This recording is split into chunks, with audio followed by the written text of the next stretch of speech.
Good morning, everybody. Welcome back to my kitchen. My name is John, and I am going to show you something that you might have thought about but never tried, or if you haven't, it's worth a try. Thanksgiving is around the corner here, and it is one of those things that the whole dinner is prepared, but the first thing you do is you buy store-bought rolls instead of making them, and they really don't add anything to your Thanksgiving dinner. Well, I'm going to help you out because you've already purchased your Crescent rolls in a tube, right? And if you haven't, you should. Why not?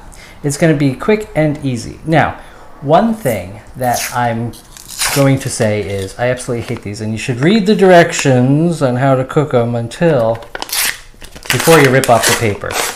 So I'm just going to rip off the paper and smash open the tube. Should pop with the back of a spoon, they say. Oh my god, yeah, I guess they did. But if you leave it out too long, it'll pop open by itself. Alright, so this looks disgusting and gooey, right? Alright. Instead of your traditional Crescent rolls and just a bready portion of starch to add to an already starchy meal, I recommend that, oh, these look terrible. I recommend that you would jazz them up. So let's see how I would do it.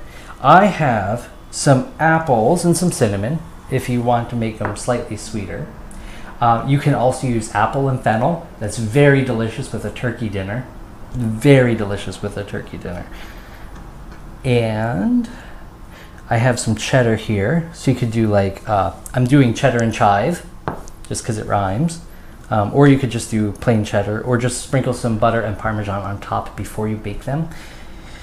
Okay, so they're little triangles, and you're going to make them like you normally do. I have really thin paper cut apples. I'm going to hold it up against my black shirt so you can see. It's extremely thin, and just toss on some of this cinnamon, and actually a cinnamon the whole roll.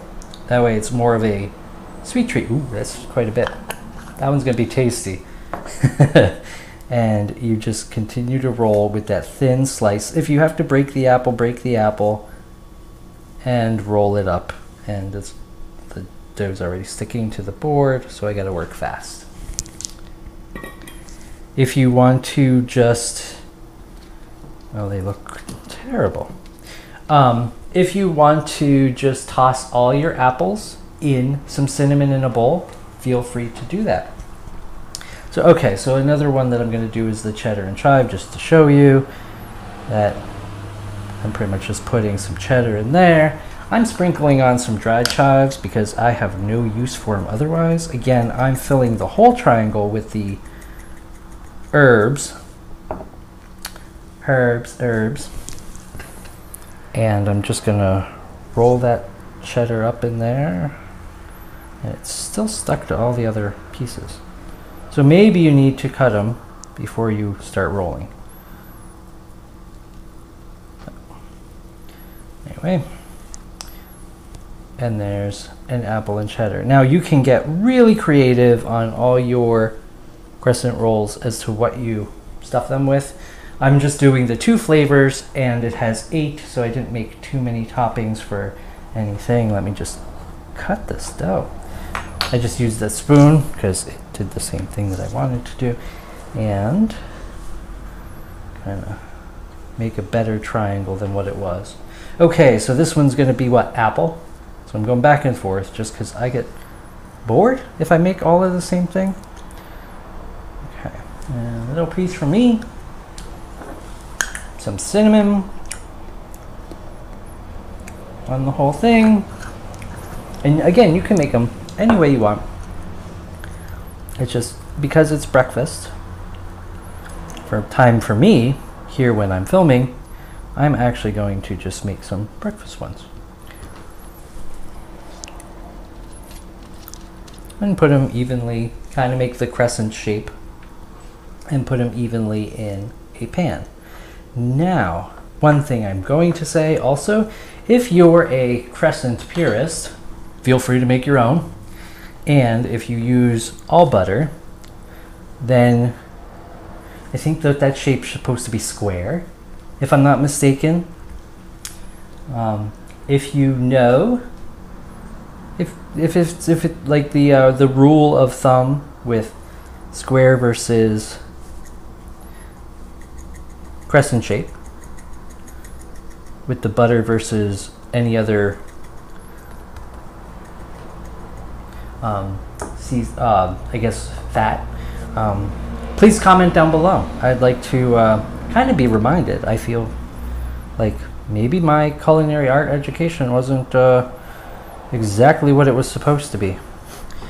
Okay, so chances are as these bake, your cheese is going to melt onto the pan, but that's okay because the burnt cheddar has a unique flavor, or it will add a unique flavor. Okay, so I'm gonna get 4 cheese. I'm just doing the cheese ones right away here. See, it's so simple. You press that back into the crescent roll, you roll it up real quick. How hard is this? Okay, so we have 8 little pieces and everybody's gonna want one, so I can feed 4 people with one of these tubes for our little crescents here. You know I like fresh, and you know I like ingredients that are a little bit better quality than this, but this video is just how to jazz up your crescent rolls. And these are the 2 options, but the options are kind of limitless. You could do like a mozzarella pepperoni. That's very greasy. That will leak out and go everywhere on your pan. So you gotta kind of like limit the amount of pepperoni, limit the amount of cheese. Okay, so these are 2 apples. Now, these apples I picked off from feral apples in an orchard that I was walking by. It was, I mean, old, unattended, uncared for. So it was, you know, like in the woods actually. There was no like property. So I just took a couple apples. Some had already fallen and they looked pretty decent still. And then some were still on the tree, which, oh, I put the apple and chive. All right, well that's gonna be interesting. An apple and chive. Oh, might as well commit. That's what you get for talking, John. Not paying attention to doing what you're doing, and then you mess up. All right. Well, I'll let you know later on how that one tastes. Not really sure. I'm gonna put that over with the cheddar side because it's a savory one. You could do like apple and sage. Wow, I have so much apple. Like this only used like maybe like a quarter of an apple. Could pretty much build that apple back up again. Okay, and this one's cinnamon. Lots of cinnamon.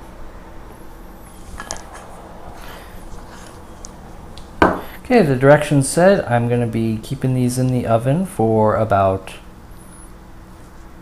12 minutes. And that's exactly what I'm going to do.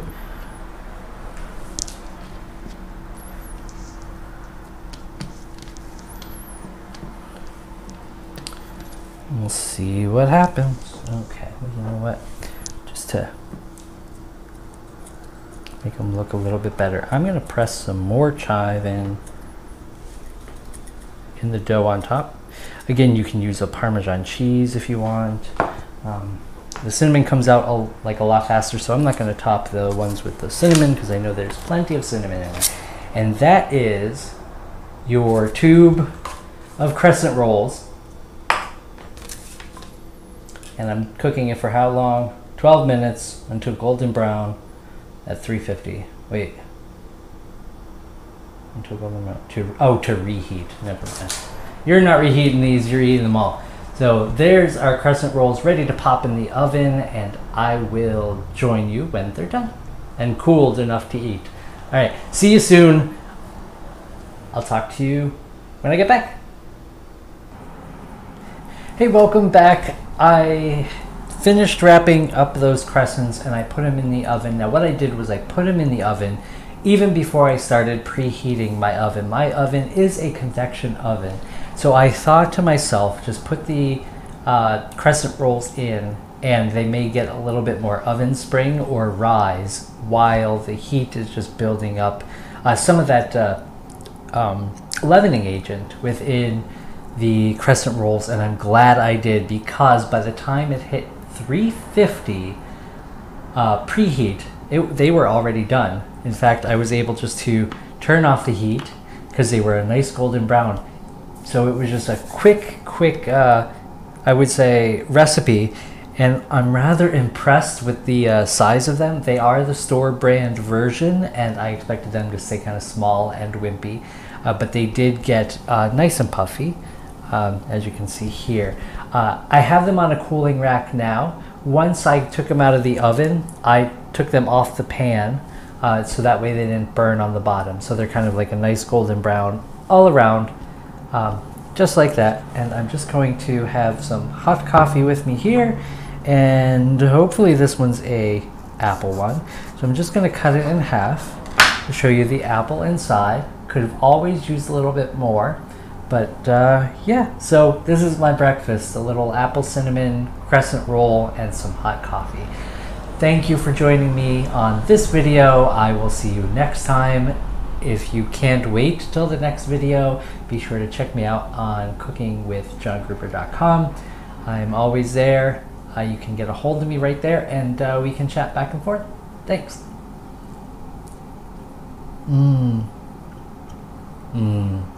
So good. See ya.